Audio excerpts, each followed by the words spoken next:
I've given some praise to Rebecca Sharkey over the past couple of days because in her interview with David Pemberthy, she said she recognises that Mayo is a traditional Liberal seat. She recognises as an independent she shouldn't be turfing governments out. That's something for voters to do.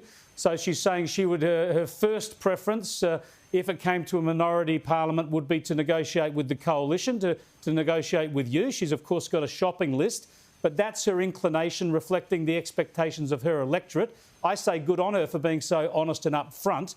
How can you force the so-called Teal independents, who obviously exists to deliver a Labor Greens government, how can you force them to actually reveal or put on the record their intentions?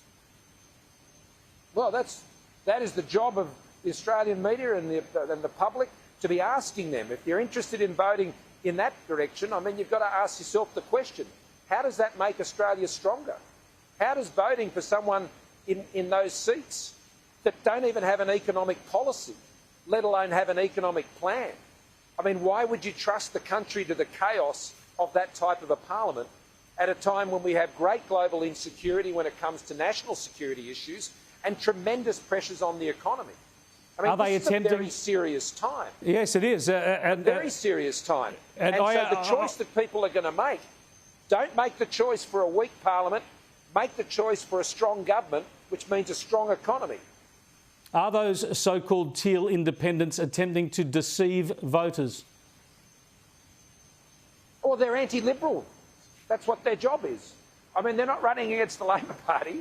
They're only running against the Liberal Party. And some of them used to be members of the Labor Party. They make no secret of that. This is an anti-Liberal party, funded by big money with Simon Holmes à Court. I mean, that's what it is. I mean, they have no plan for Australia. They have no plan for the economy. They can't even be upfront with who they'd support in a government. So the only way you can ensure that we have a strong economy, that you have a Liberal national government, is to vote for Trent Zimmerman in North Sydney, to vote for Dave Sharma there in Wentworth, obviously to vote for Josh Frydenberg there in Kooyong, and Katie Allen in Higgins. So in these seats, if you want a Liberal national government to keep our economy strong, then don't vote for the anti-Liberal candidates, because they're anti-Liberal. Therefore, they are fake independents and they're deceiving voters. Well, of course they are. Of course they are.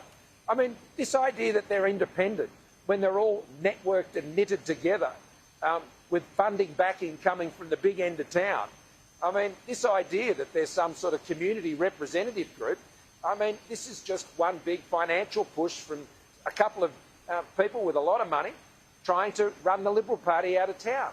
That's what it is. Now, as a government, I say that we have ensured that the Australian economy has come through one of the biggest challenges, in fact, the biggest challenge we have seen since the Second World War and the Great Depression. And we have the economic plan to keep that going. Even now, when you see those inflation figures, and yes, they are concerning, we do know there is upward pressure on rising costs of living, and we do know there's real pressure on interest rates. So people have got to ask themselves, who do they think is going to be able to keep downward pressure on those things? Liberals and Nationals? Because we've demonstrated it, proven in one of the toughest times we've ever been through? Or Anthony Albanese, who's never done a budget, a Labor Party who, with Wayne Swan, just took our economy off the edge? Or the Teal independents, well, they're not independents, the anti-Liberal independents in those seats, throwing the government and the parliament into chaos. I mean, this is a time when we need strength, not weakness. When it comes to the economy and interest rates, it's been obvious for some months that interest rates are going to have to start their climb back to something approaching normal.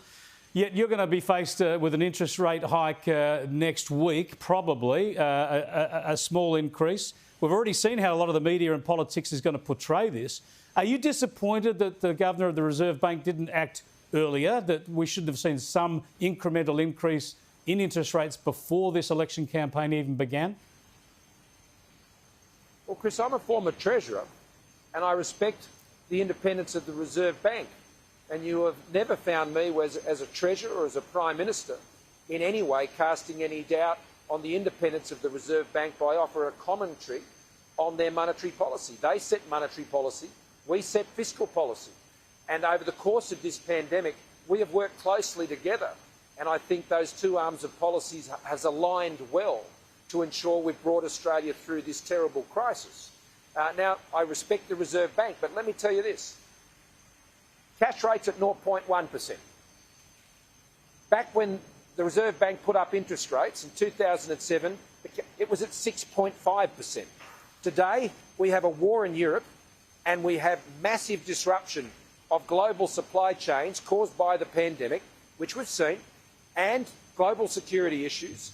And we've seen bigger lockdowns now occurring in China, which further disrupts. So we've got a lot of pressures in the system.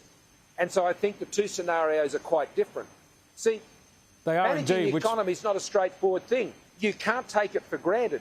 That's why you can't trust it at such a critical time as this in taking a risk on Anthony Albanese, the Labor Party, or the chaos of a parliament populated by left-wing anti-Liberal candidates in what they call themselves as the Teal Independents. Two quick questions we might be able to get in before we run out of time. Firstly, Catherine Deeves, I'd love to interview her. I'm sorry if I'm speaking a bit loud, Chris, but I'm sorry if I'm speaking a bit loud, and to your viewers also, I apologise. No, there's a lot of noise it's where all I am fine. here at Minister, so all right, sorry about that. I'll be loud and clear. Catherine Deeves, I'd love to interview her. It seems like the New South Wales Liberal Party have got her in hiding. You'd have no problems with her turning up for an interview with me, would you? Well, look, that's a matter for the campaign teams to sort those things out.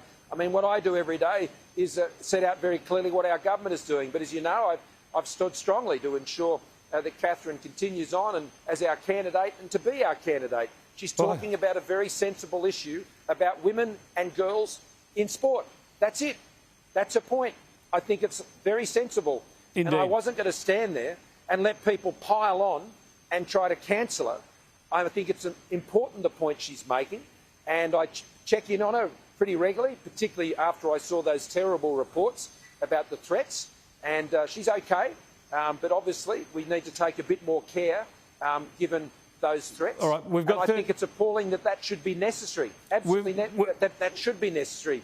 We've got to stop walking on eggshells in this country. We've got 30 seconds before we run foul of Peter Credlin. So Anthony Albanese, I don't want to risk that. Has he used his COVID isolation to duck out of the campaign? Do you think we should have seen more of Albanese while he was in isolation?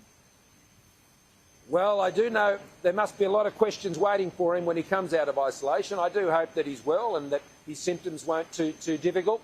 I remember when I came out, that's when I went straight up from isolation directly to the floods in northern New South Wales. That was where I went immediately. I didn't go to other states, that's where I went. And it's important that I hope that he comes out and he's well, because this is an important campaign. And for the last week, he's done a couple of interviews, I suppose, but there's a choice. And people need to see there's a choice. I've said there's two debates. We had the Sky debate, it was a good debate. We should have two debates next week. He said he'd debate me anytime, anywhere. Well, Thursday night, Channel 7, I'll be there. Well, Sunday night, Channel 9, I'll be there. Great stuff. We'll resolve the debate. Thanks for joining us, Prime Minister. I appreciate it. Good on you, Chris. Nice to talk to you. Scott Morrison there, live from Hobart.